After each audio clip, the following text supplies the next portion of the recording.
Good morning, good afternoon, good evening, whatever time you're watching, whatever time you're listening. Welcome to Your Onion podcast show. Today we have a very special guest. Her name is Kathrin Lemke. Did I get that right? Yes. And Kathrin is the representative for the German Industry and Commerce here in Qatar. Office, yes, that's correct. Great. Yeah. I got it right. Kathrin, welcome. Thank you very much. Thanks for having me. Hey, pleasure. So, can you just, you're a bit quiet. Can you just talk it that in? So, like all my guests, can you give us a brief insight into who you are, where you've come from, and how you ended up here in Qatar? Sure. That's quite a long story. I try to make it short. I was born and raised in Berlin, Germany. I'm German. And I studied political science and Middle Eastern studies. So that was pretty much my first connection to the Middle East and to the region. Why did you? I didn't want to go. I didn't want to go. No, that's that fine. No, way because back. like all our guests, we're always curious about why someone has chosen a certain educational path. You know, because sometimes it's because of their parents.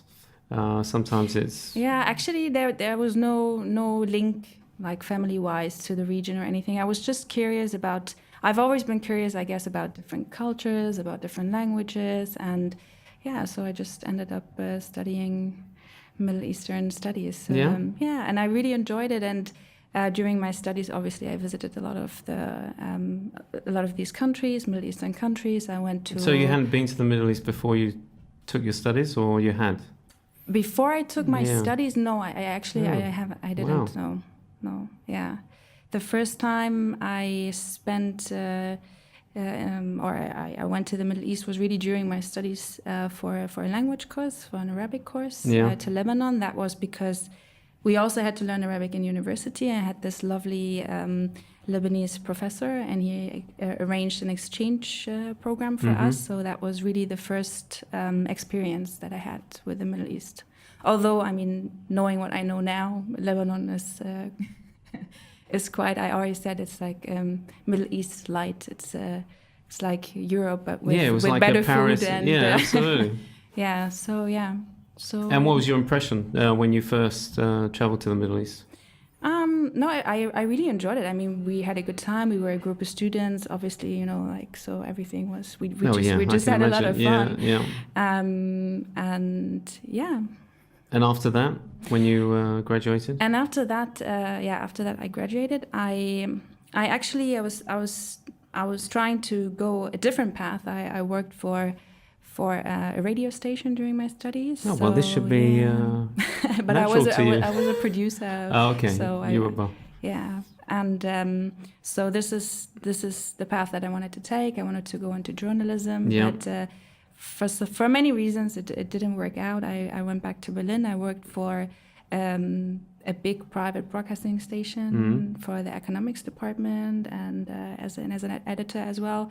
And then somehow... But that wasn't anything to do with the Middle East or anything like that? Not really. No, not really. Okay. And then I don't know, I just changed my career path, and I had this opportunity to start a work with the Arab Chamber of Commerce in Germany. Okay. The Chamber of Commerce that represented all the Arab countries in Germany. Yeah. And I really enjoyed it, and I really liked it. So this is how I started to get in touch with more, get involved with the Arab countries, also on the economic side, and through that job. I was recruited to work for one of the biggest free zones in the UAE. So I moved to the UAE at the beginning of 2012. Yeah. And then from that job, I got recruited for the job here in Qatar. So. And when you say got recruited, did you get headhunted or? Yeah, I mean, it kind of like for me, always things kind of naturally evolve and develop. I have like let's say like the bigger picture, what I would like to do, where I would like to go, but I don't really, and that's not very typically German. I don't really plan anything, so it just. No, that's not German. It just worked out that way. Okay. And, end of 2016. You just went with the flow. Yeah, I came. So 2016, you came here to Qatar. Yes. And was that the position that you hold now? Was that? Yes. Yeah, the same position. Yeah. Okay. Now so what is your key responsibilities with this job? our office here, the German Industry and Commerce Office, we represent the association of all the German chambers of commerce and industry. And we are, let's say, a semi-government organization. Yeah, yeah. Because in Germany, our association is the umbrella association for all the German chambers of commerce. And maybe you have a similar system. Every company that is registered in Germany has to be registered with a local chamber of commerce in each in either their city or their region. So they take care of. I don't think there's the other, well, the British or the Swedish. I don't think you have to, but yeah, in Germany it's mandatory. Okay. And our association also operates offices abroad, right. In different markets in different countries where there's strong economic ties or business relation with Germany. And we represent the association here in Qatar. And you represent all the companies that are operating here in Qatar? Yes, correct. All the German companies. And we also we give support to companies that are looking to come to Qatar or looking to set up or maybe trying to find a business partner or just need some market study information. So all of that we provide for the companies. And is that generally looking after the big boys, like the big companies, or do you actually look after the SMEs as well? It's a little bit of both. I mean, it really depends on the country and the market. I mean, in Qatar, compared to other countries, Qatar is Qatar anyways is a small country, but nonetheless is quite important. And also because Qatar has a lot of stakes in some of the major German companies. So it's vice versa. Yeah, it's not only one way. And so we have, I mean, in general, the German business community is quite small in Qatar. We're only around 1,800 Germans in Qatar. And we don't have too many companies, but that has different reasons. But obviously we have a couple of the big shots that are here, and we're also looking after them, and we're trying to obviously support the business here and trying to find them new business and lobby for them. I mean, it's not only economics, it's also a little bit so politics. You do a bit of handshaking and introductions, open doors and stuff like that. Yeah, exactly. I mean, networking, maintaining a good network and relationships is a major part of our work here. So you're out most nights? Because there's generally something going on. Yes, yeah. In the busy season, yes, yeah. We're out a lot, yeah. Network with people and what you were saying is that you help the other way back, promoting Germany as well. Yeah, I mean, usually our major role is really to help the German companies that are interested to come here, but especially since the blockade and the political situation, we've had so many inquiries and requests from the Qatari side as well. So obviously we can also try to be a facilitator for that direction. Yeah. And we've had a lot of Qatari companies, which I'm also very happy about, to see that there is a lot of interest from them. Looking for German partners, and we try to do some sort of matchmaking, as part of this network, part of this international and network of German chambers of commerce. Obviously, we have good and easy access to our colleagues in Germany and can try to find a possible business partner. Let's say. Yeah. So, how many guys are you here in Qatar? Is it just you?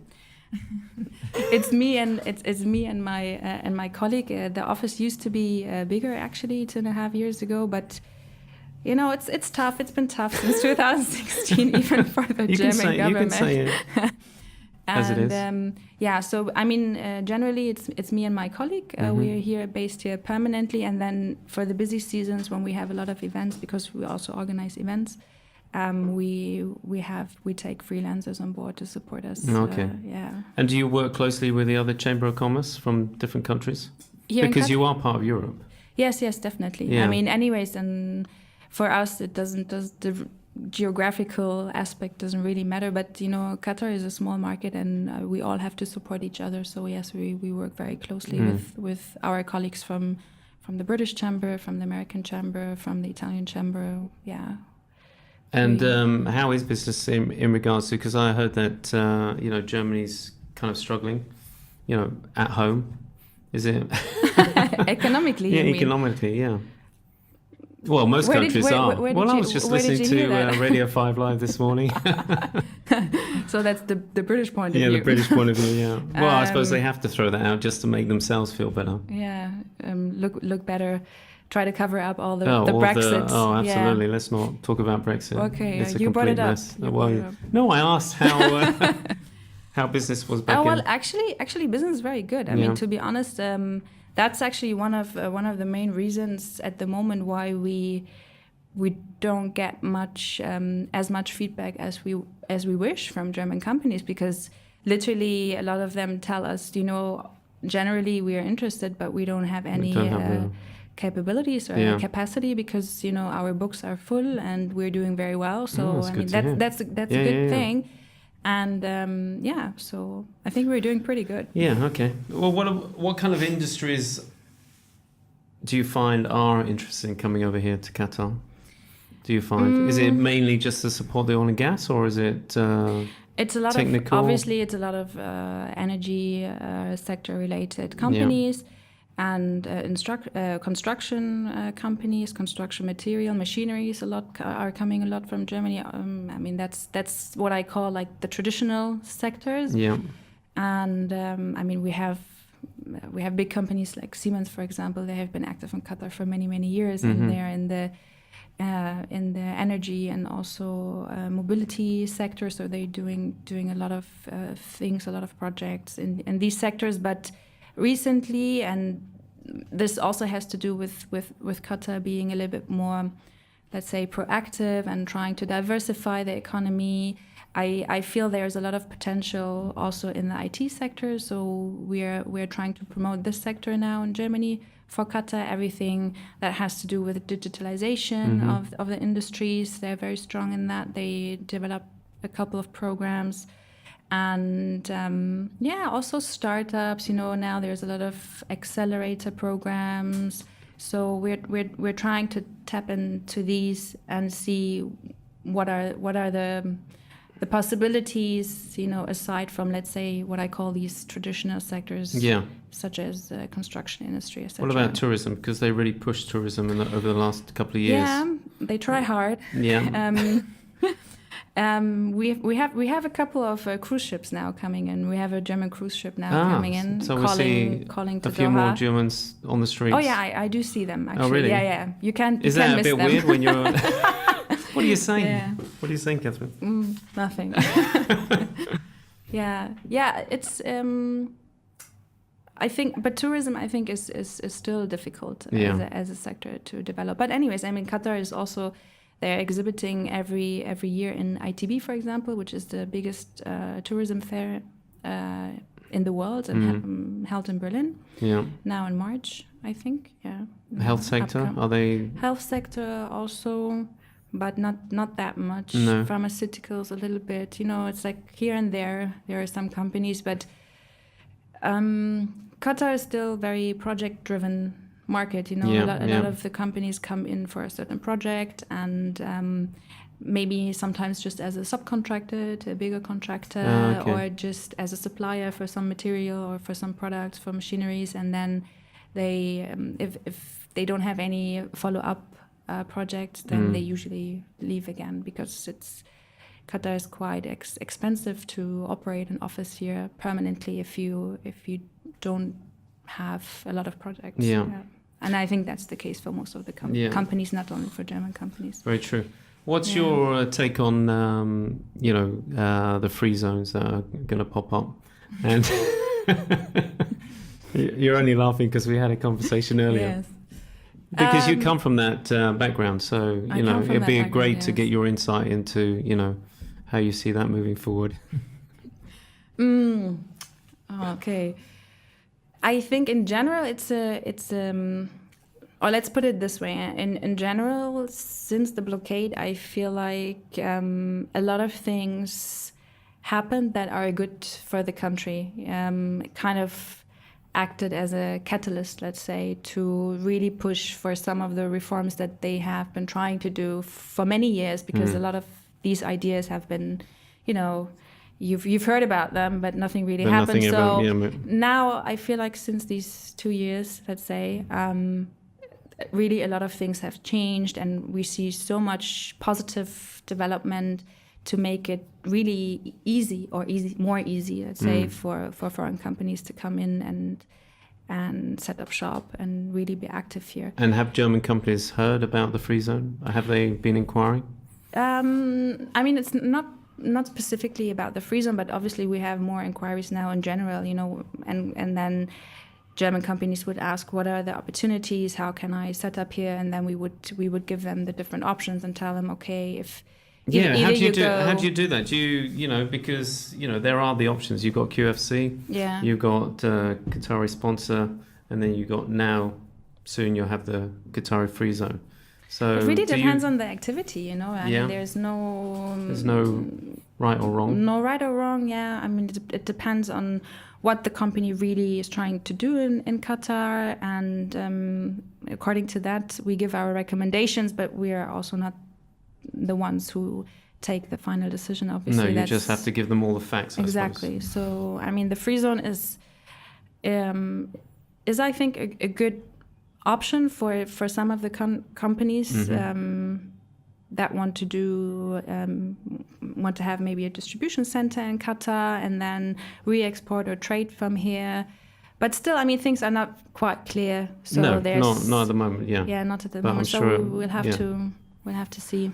What's your I presume you've got the Qatar Chamber German Chamber of Commerce in other Middle East countries. Yes. Do you talk to each other and kind of talk about the situation that's going on with the whole blockade? Yeah. I mean, actually, our main representation, let's say, for the Gulf countries is in the UAE. So I also report to my CEO that's in Dubai. Okay. And but anyways, I mean, we work independently, but this is our structure.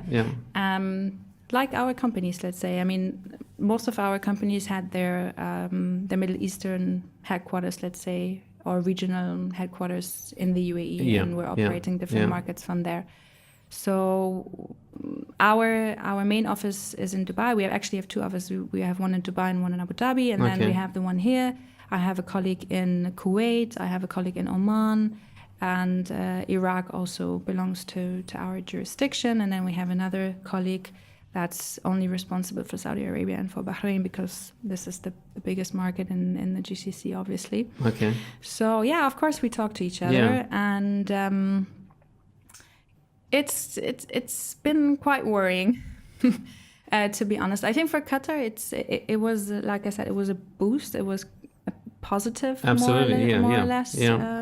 Like a wake up. A wake up call. Yeah. But from a foreigner's point of view, or let's say from the point of view of a foreign investor, I think it's quite challenging, because all of these markets, except for Saudi Arabia, are really quite small, and to see them isolated and not operate all of them, or not being able to operate all of them, I think is a challenge for a lot of companies. Have a lot of companies had to reevaluate the way they operate within the region? Yes. And have you seen companies, move out?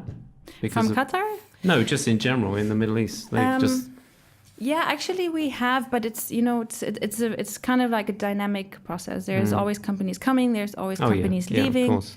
And but I think the situation is tough. But the political situation at the moment is not the only reason for that. It's just the economic situation in general is tough at the moment. Yeah. Right, big question. Are we going to see Germany in the World Cup 2022? Come on, everyone wants to know. Are they going to sort themselves out? Of course they will. Yeah, for sure. So are you going to be here for the World Cup? everyone asks me this question. It's I don't know. You're too fly by the wind. It's just like, just see how it goes. Yeah, just see how it goes. Do you not want to be here for the World Cup? I would like to be here. Yeah. I mean, maybe not in my function, but I would like to, in any case, I would like to come and see some of the matches. No, I mean everything. Surely you're going to get decent tickets. Good seats. Hopefully, being in your position, inshallah. Yeah, being invited by some of these big German companies, I'm sure they're going to have special seats. I would hope so. Yeah, I would hope so. But, are there any German companies involved with the construction of the stadiums? Actually, yes. Yeah. We have a couple of German companies that are part of the big consortiums, but we have one German company, and we're very proud of that. They are building the facade for the Al Khor Stadium. The tent. Yeah, the tent. Yes. That's amazing. I was out there maybe 2-3 months ago, and wow, Yeah. you can tell it's just like a huge tent. Yeah, so they're doing the whole. They're specialized in the membrane for the facade. So yeah, they're doing this. Wow. So. And are they producing it mainly here, or are they having to ship everything in? No, not here. I think they're producing it, if I'm not mistaken, in Turkey, actually. They have okay. And in Germany as well. And then they have to ship it here and install it. Because the relationship between Qatar and Turkey has really flourished since the blockade. Oh, yes. Yeah, so that must have made things easier to ship things in. Yeah, I mean, you don't really have a lot of other options. No, exactly. but yeah. No, but yeah, there's a couple of companies, and I'm really excited to see that stadium actually. Yeah. Great. Well, that's all I've got. That's all the questions I've got for you, Kathrin. If there's anything you want to add.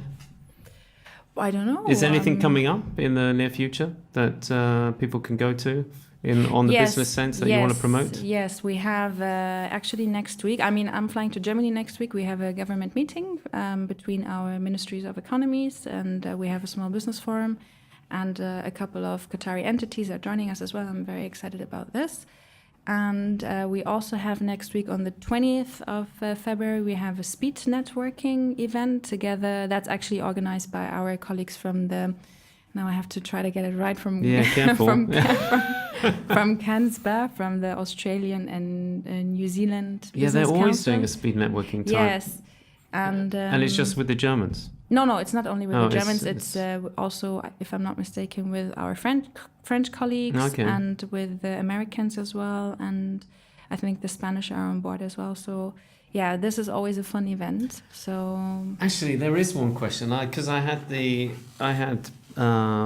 it Palma? Palma. Yes, yeah. And I said, what is it for? How is it with Italian companies working over here in Qatar? And she said it's quite easy because Italians are very kind of laid back. And now knowing what the Germans are like, how is it? How do they find working here in Qatar?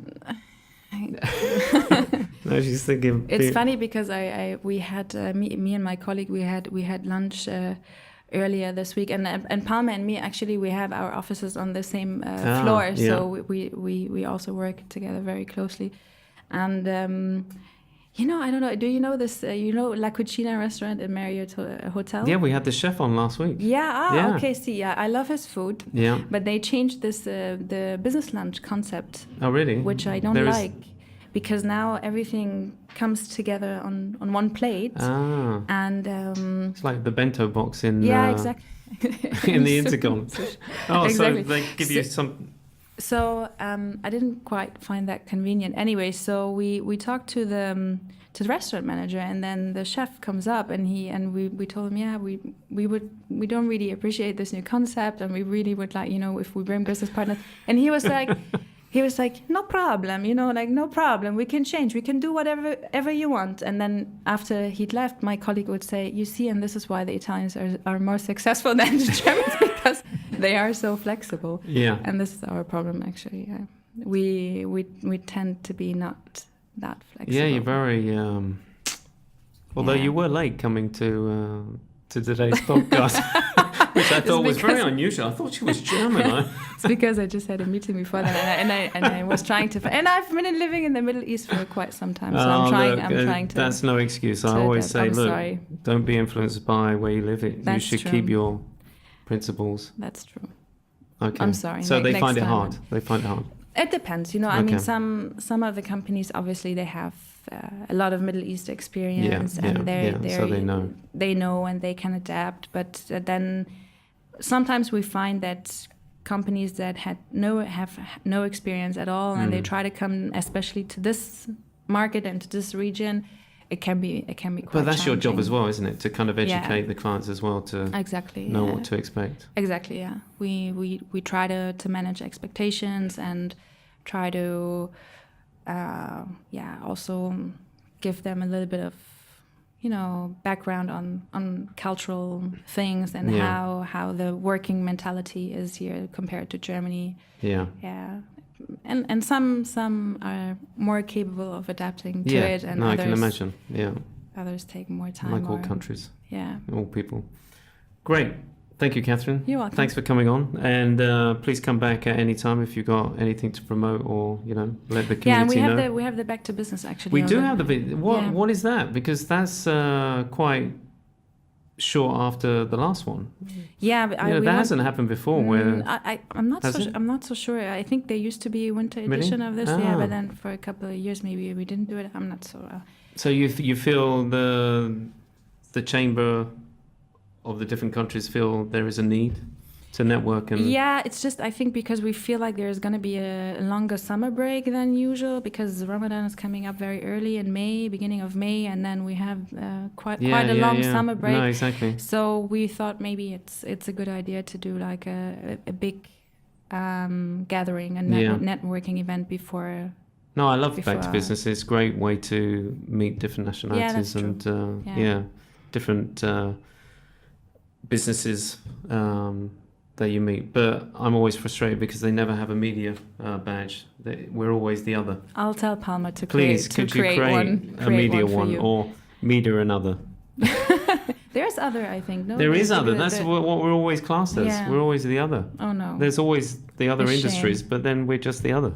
No, I'll tell her to create. And and I said to Palmer, I'm just curious why the colours, do they represent the different industries? But she said no. No, it's just by chance. Yeah. Okay. Thank you. You're welcome. Thanks for coming, and I look forward to seeing you at the Back to Business. Hopefully, yes. Right. Hopefully, you're not going to be there? I'm Oh, you're going to be there. Okay. Oh, I'll be there.